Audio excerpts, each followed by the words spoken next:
Time, I invite President Peter Kilpatrick, the 16th President of the Catholic University of America, to escort Reynold Hoover, our commencement speaker, forward to the center of the sanctuary.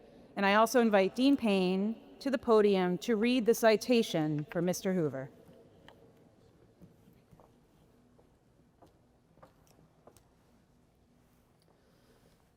In a career defined by service, leadership, and the pursuit of excellence, Lieutenant General retired Reynold N. Hoover has distinguished himself as a steward of institutions and a leader on both the national and global stage. Mr. Hoover serves as Chief Executive Officer of LA28, the organizing committee for the 2028 Olympic and Paralympic Games in Los Angeles. In this role, he leads one of the most complex and visible undertakings of our time, bringing together athletes and nations from around the world in a celebration of human achievement, unity, and peace. Prior to LA28, Mr. Hoover built a distinguished career in public service, including senior leadership roles in the United States Department of Defense and the Department of Homeland Security. His work reflects strategic vision, disciplined execution, and a steadfast commitment to the public good. A graduate of the United States Military Academy at West Point, Mr. Hoover served as a 3-star lieutenant general in the United States Army, where he developed the leadership principles that have guided his career: clarity of purpose, accountability, and service to others. He has consistently led large, complex organizations with steadiness and resolve, earning the trust of colleagues and communities alike. Mr. Hoover's leadership reflects values central to Catholic legal education: respect for the dignity of every person, a commitment to the rule of law, and a belief in institutions that serve the common good. As he prepares to welcome the world to Los Angeles, he advances a vision of leadership that unites purpose with impact. As the law school celebrates the class of 2026, it is honored to recognize a leader and an alumnus whose career reflects service, perseverance, and excellence. In recognition of his distinguished contributions to public service and international leadership, and for the example he sets for future generations, the Catholic University of America Columbus School of Law is honored to bestow the Presidential Medal upon Reynold Hoover.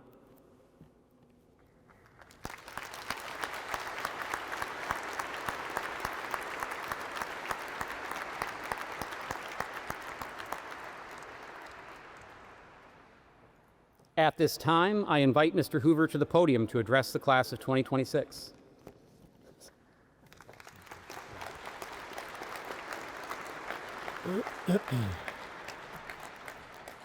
Holy cow. Well, good morning, Catholic University, Columbus School of Law graduates. Give yourselves a great round of applause. You deserve it.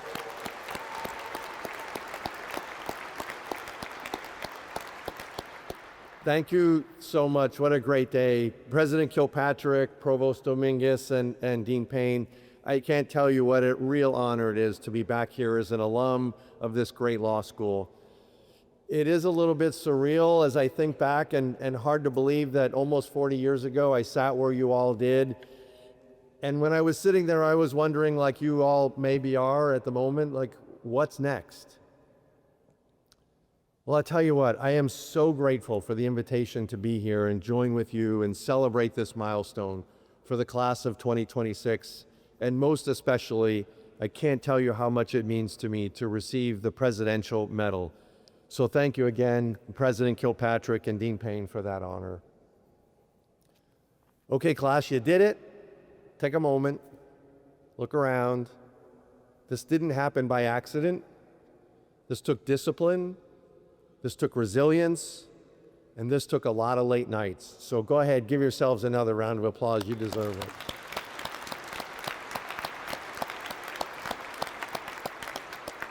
So I promise to keep this short. I promise it won't be about me.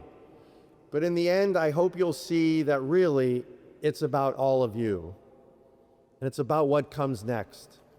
Even if you weren't Order of the Coif or on law review, and let you in on a little secret, I was neither of those things. Today I stand before you as the CEO of LA28, helping lead the Olympic and Paralympic Games coming to Los Angeles. These will be the largest sporting event in world history and will be the largest Olympics and Paralympics in the history of the Games. But if you had to ask me where I was when I was in your seat nearly 40 years ago, I would never have guessed that this is what I would be doing. It wasn't even close. Being the CEO of LA-28, let alone be a three-star general, was not on my life to-do list. When I graduated from West Point in 1983, I was near the bottom of my class. I was just grateful to have passed calculus along the way, and I was ready to do my time in the Army and move on. I certainly never would have thought that after 35 years in uniform, I would retire as a three-star general. I'm sure my mother believed it all the time, but it wasn't me. When I decided to try my hand at the law after taking the LSATs 3 times, Catholic was the only law school that let me in. I am pretty confident that my Italian grandmother, her prayers were heard by the admissions committee. And so, Father O'Brien, I really appreciate it. My Nona thanks you as well. And I just can't tell you what Catholic University and the Columbus School of Law did for me, and thank you for that. Because the truth is, I didn't graduate with honors. I wasn't on law review, and I didn't rank near the top of the class. Later, I took a job in a small law firm in Florida doing commercial litigation for about 5 minutes. I think I was the friend of a friend, and they needed an associate. I was pretty sure I wasn't destined for high-profile case-making that was going to make the papers. At least that's the story that I told myself. But then something really surprising happened. I had an unexpected opportunity. I was to represent the Bush campaign in the 2000 recount. And when I say opportunity, what I really mean to say is I was sitting in my office as an associate. It was late in the afternoon, and the phone rang. It was the partner that I had been working with, and he said, "Hey, I need you to get down to the supervisor of election office and argue on an emergency basis about the ballots." I will tell you, at the time, I definitely did not feel worthy of being in that room at the supervisor of elections office when opposing counsel was one of the leading Florida tobacco litigation lawyers. I barely made it to the circuit court. But I put my game face on, and I did the very best I can. And that one opportunity turned into another, and then another. And suddenly, I was no longer the guy with little to no experience, and suddenly the story I thought was already written about me was not. It turns out I wasn't limited by what I lacked. I was limited by what I believed about myself. I thought I was the underdog. But the truth is, underdogs actually win, all the time. You know, in my current role, I'm often asked, what Olympic athlete inspires you the most? Is it Katie Ledecky, Noel Lyles, Jesse Owens? Actually, mine is not the obvious answer. My hero is the underdog, the one nobody expects, the one who shows up anyways, the one who falls, who gets back up and keeps going, the comeback kid, the one who comes in second and comes back next year and the year after and the year after and the year after.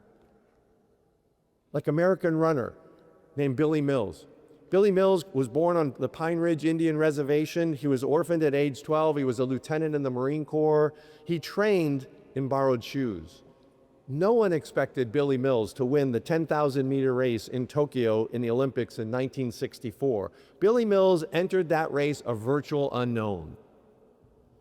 But in the final lap, he was shoved around twice by the leaders. And just when everybody believed that the story had already written and the race was already won, Billy Mills saw an opening.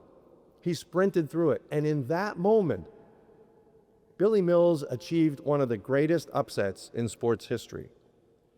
The kind that reminds us that preparation leads to opportunity, and belief is what makes it possible to seize that opportunity.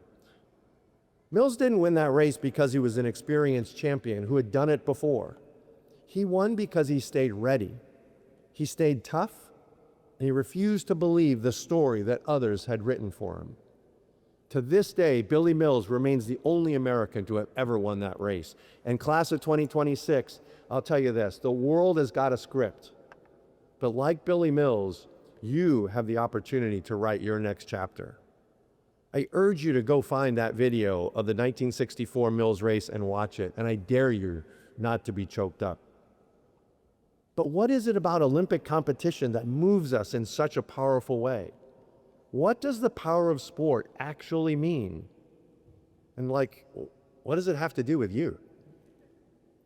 In just 784 days, the Games will come to Los Angeles at a time when the world needs it more than ever. And we are reminded that more than 200 nations and territories can come together and compete, not in conflict, but in sport. More than 15,000 athletes competing in 51 Olympic and 23 Paralympic sports set across 50 iconic venues. For the first time ever in the history of the Olympic movement, we will see more women competing than men. We will witness historic matchups, athletes from every corner of the world pushing each other to the highest levels. Rivals on the field of play will come off it with nothing but respect for each other, standing side by side on the podium. And you know what? We'll see the underdog stand on the highest podium as well and accept the gold. That is the power of sport. And what does it have to do with you? Well, you're all now Juris Doctors, and that wasn't easy. All the blue books are behind you. You're entering the profession of law at a moment of new challenges, higher stakes, and a renewed spotlight on the rule of law. People are paying attention now to lawyers in ways that they haven't done in years. And who knows, maybe lawyer jokes are finally on the decline. The world is constantly changing, but one thing is constant. The world needs underdogs to believe in themselves. At this moment, most of you are probably unknowns. I certainly was. Some of you may feel like an underdog. I know when I was sitting where you are, I did. But here's what I learned. Being an unknown isn't a weakness. Being an underdog isn't a disadvantage. It's an advantage if you use it right. I know that underdogs are the ones to watch. So be the person who says, I'll do it. Raise your hand and say, send me, even when the assignment feels beyond reach. And then show up and give it everything you have. Be bold, be creative, be original. Practice law with a passion, like you've got something to prove. Not prove to others, but to prove to yourself. And when you get pushed around, don't stall, don't adjust, just adjust like Billy Mills did. Find another lane, go around. When things aren't fair, and they won't always be, lean in. Be the lawyer who comes from the outside and changes the outcome. You will never regret seizing the opportunity to go for the gold. Our school, this school, trained you to think about the law, and not just about the law, but about the pursuit of justice, about the values of character, and most importantly, about the values of humanity. There will be times when your patience will be tested, and you'll need to hold those values that the Catholic University Columbus School of Law gave you firm. Our country needs lawyers who remember why they showed up, and all of you today are an emblem of that. You are exactly the moment that this calls for. You've already proven it in your time here that you have what it takes. You know what success tastes like. You're living it right now. Reflect on those challenges you've overcome and make them into your advantage. Today you've crossed the finish line, but tomorrow you're going to step up to a new starting line. And what happens next? Well, that's entirely up to you.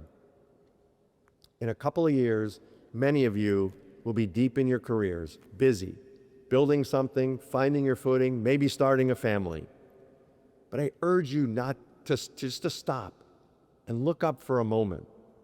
Come to Los Angeles in the summer of 2028 and see what happens when the world's best and the world's underestimated stand on the same stage, and see for yourselves how the underdog reminds us of what's possible.